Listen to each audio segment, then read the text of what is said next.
j'ai vu le film Beetlejuice.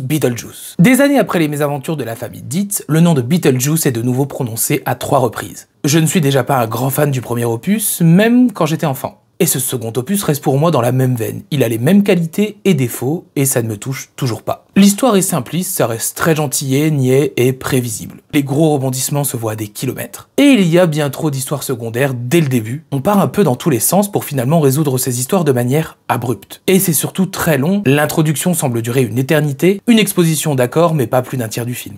Mais il faut souligner que l'univers à la Tim Burton est bien présent, ce côté macabre, gothique et décalé, qui fonctionne toujours bien et ça donne une ambiance très réussie. Les personnages ont évolué d'une manière bien étrange d'ailleurs par rapport à leur personnalité du premier, pourquoi pas. On multiplie les personnages dont beaucoup n'ont aucune utilité. Celui interprété par Willem Dafoe, sa présence reste un mystère. Et surtout celui interprété par Monica Bellucci, ça marche bien d'être en couple avec le réalisateur. Les autres sont plutôt intéressants, même si Beetlejuice reste encore une fois secondaire. Et le jeu d'acteur est un peu moins enfantin et exagéré qu'à l'époque, un bon point. La réalisation est le point fort du film, c'est du Tim Burton à l'ancienne, c'est grandiose. De l'ingéniosité, de l'originalité, une direction artistique sublime, les décors, la mise en scène, le design, la BO, tout fonctionne parfaitement avec ce côté kitsch réussi.